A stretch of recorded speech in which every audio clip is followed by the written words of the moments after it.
Hello there, my name is Jason Anderson. I'm a teacher trainer and writer based here in the UK, where I work mainly in the private ELT sector, but I also work in a number of countries worldwide as a consultant, both in language teaching and primary and secondary education. This video clip is a short introduction to the Editor's Choice article I wrote for the July 2015 issue of ELT Journal, entitled Affordance, Learning Opportunities and the Lesson Plan Pro Forma. So welcome to my classroom, where today I've been teaching a lovely class of B2 level learners. One thing I'm very conscious of doing as a teacher trainer is making sure that I keep teaching. I've often noticed that if I don't, I sometimes get a bit too oversimplistic or complacent about the complexities of and the challenges of teaching. This combination of teaching and training has prompted me to look regularly at different stages in my career at the other complex relationship between lesson planning and lesson teaching, both from the perspective of a teacher trainer working with teachers pre-service and in-service, and from the perspective of a teacher working in my own classroom. And as such, I've often found that the lesson plan pro formas, the documents on which we write our lesson plans, they don't really fit. They don't really fit with the teaching practices of experienced teachers, and nor do they fit with what we know about how languages are learned. While researching this article, I looked at 23 different lesson plan pro formas or templates, including those of well-known authors and well-respected organisations, all of which, the majority if not all, I feel were at odds with what we know about good teaching practice. So what exactly is it that doesn't fit? Well, I think it's fairly well accepted in teaching theory that all good teaching involves some kind of balance between planning for what will happen in the classroom and ensuring that there is freedom within this framework for us to respond to what in language teaching tends to be called emergent language, and in mainstream education tends to fall more under the remit of differentiated learning. Jim Scrivener memorably wrote, "Plan thoroughly, but in class teach the learners, not the plan." And Kumara Vadivelu said that we need to strike a balance between being planners of teaching acts and mediators of learning acts. Two quotes that I think nicely summarise this complex relationship. Now, the degree to which we interpret that balance as teachers will depend enormously on the context in which we work as individual teachers.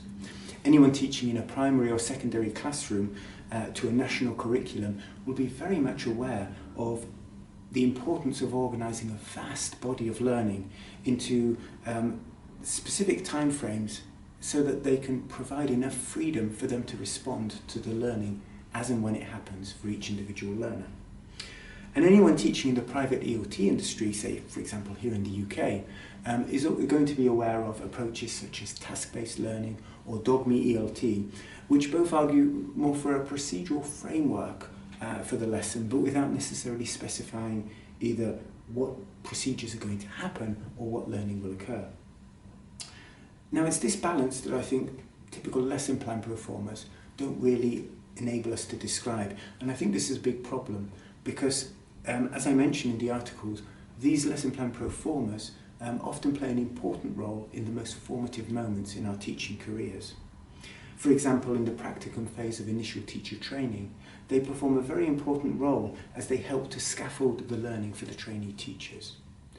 And then later on in our career, when it comes to higher level qualifications or senior observations, as part of our continuing professional development, the pro formas reappear, and irrespective of what we may have learnt in the interim, they attempt once again to constrict what we do into a significantly more rigid structure than I think the majority of us would follow. As such, the lesson plan pro forma constitutes a powerful paradigm when learning to teach, one that I think has actually got quite a negative impact on classroom practice and how we perceive the relationship between teaching and learning. What's negative about it? Well, firstly, in so much as these pro formas often start by requiring us to describe what we're going to do or our intentions in terms of aims or objectives or learning outcomes. Something that harks back to a very transmissive approach to education, Tyler's 1949 rational linear framework. something that was never really very able to account for the complexity of differentiated learning that is the reality of most teaching. For example, it's true to say that this morning I took into class some ideas about what learning was probably going to happen. And a number of these things did happen, but a number didn't. And some of the things that actually happened in their place were far more useful to the learners than that which I had planned. For example, one learner found it difficult to remember the difference between east and west. And another one of the learners had a very useful visual mnemonic that helped them to remember this. That didn't go into my lesson plan. It couldn't have done. And the problem is that the typical lesson plan pro forma is only able to account for this kind of diversion from my aims in the anticipated problems section of the lesson plan.